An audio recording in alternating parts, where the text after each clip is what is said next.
नींद होना एक बेसिक नीड है। सबको ठीक से नींद की ज़रूरत होती है। देखा गया है कि अगर आपको ठीक से रात को स्लीप नहीं होता है या कोई स्लीप डिजॉर्डर के आप शिकार बनते हैं, उससे काफ़ी प्रॉब्लम लाइफ में आता है, जैसे कि डिप्रेशन, एंजाइटी, बहुत सारी मेडिकल बीमारियाँ, diabetes, blood pressure, weight gain, dyslipidemia और कभी कभी स्लीप एपनिया और कुछ मेडिकल कंडीशन है जो प्राइमरी इंसोम्निया के कारण भी होता है। नींद नहीं होने के कारण आदमी दिन में थकान महसूस करती है, ठीक से काम में फोकस नहीं कर पाते। उसके कारण काफ़ी जगह में एक्सीडेंट भी होता है जो ड्राइविंग करते हैं। और काफ़ी टाइम में जो शिफ्ट वर्कर रहते हैं उनका भी लाइफ स्लीप डिस्टर्बेंस के कारण काफ़ी दिक्कतें में आती है, उनका वर्क लाइफ में भी प्रॉब्लम होती है, वर्क एफिशिएंसी ख़राब होती है। तो इसीलिए देखा गया स्लीप एक बेसिक जो ह्यूमन फंक्शन का एक बेसिक नीड है, ये प्रॉपरली होना चाहिए। स्लीप डिस्टर्बेंस अगर किसी को कंटिन्यूसली लंबा समय के लिए चले, उसके लिए डेफिनेटली मेंटल हेल्थ प्रोफेशन का हेल्प लेना चाहिए। उनका कंसल्टेशन करके उसका रूट कॉज जो होता है उसका इलाज करना चाहिए। बने कि आप स्लीपिंग पिल प्राइमरली फोकस नहीं करना चाहिए। स्लीपिंग पिल जो होता है वो एक टेम्परेरी सोल्यूशन होता है, कुछ दिन के लिए 10-15 डेज़ के लिए आप ले सकते हैं। उससे ज़्यादा अगर लंबे समय के लिए आप स्लीपिंग पिल यूज करते हो तो काफ़ी चांसेस है कि आप उसका एडिक्शन के शिकार भी बन सकते हैं। एक बार उसकी लत लग जाती है, उसको छोड़ना भी काफ़ी मुश्किल होता है। अगर उसका साइड इफेक्ट आपके अंदर आ जाती है, फिर उसके कारण भी अनेक प्रॉब्लम होती है। तो देखा गया कि जो स्लीप जो बेसिक फंक्शन है, उसको कैसे पता चलेगा कि आपको प्रॉपर स्लीप हुआ या नहीं हुआ है।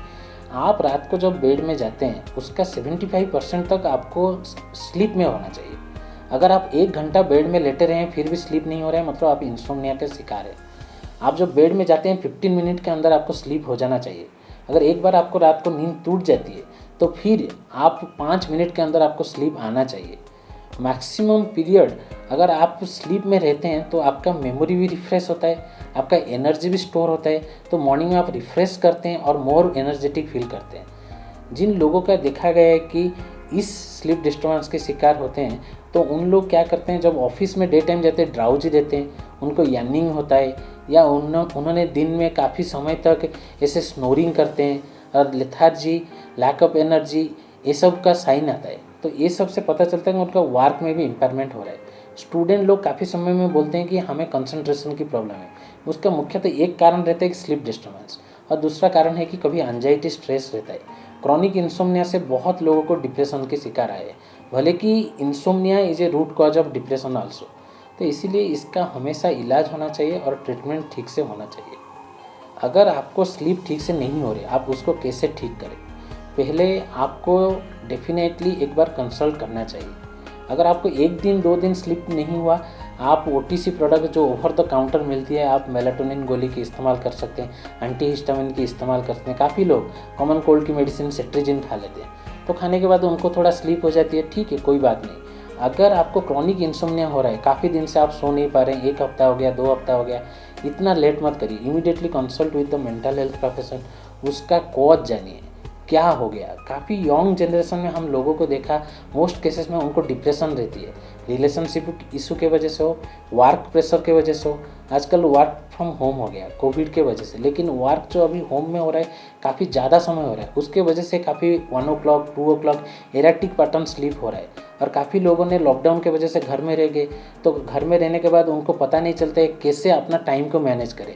रात को 2 बजे 3 बजे तक मूवी देखते हैं, तो उनका एक स्लीप डिस्टर्बेंस हो जाता है। ये एरेक्टिक पैटर्न की वजह से आपका बॉडी का जो हार्मोनल बैलेंस है वो भी मेंटेन नहीं हो पाता है, उसके वजह से भी स्लीप डिस्टर्बेंस होती है। तो ये सब को करेक्ट करने के लिए आपको स्लीप हाइजीन बहुत आवश्यक है।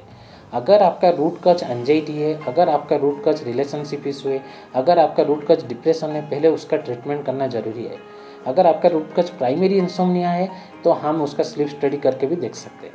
तो पहले कैसे ट्रीटमेंट करेंगे, एंटी डिप्रेशन का हेल्प ले सकते हैं। वो ज़्यादातर एडिक्टिव नहीं होते, कुछ दिन के बाद उसको यूज करने के बाद फिर हम आपको सीबीटी देते हैं, कॉग्निटिव थेरेपी देते हैं।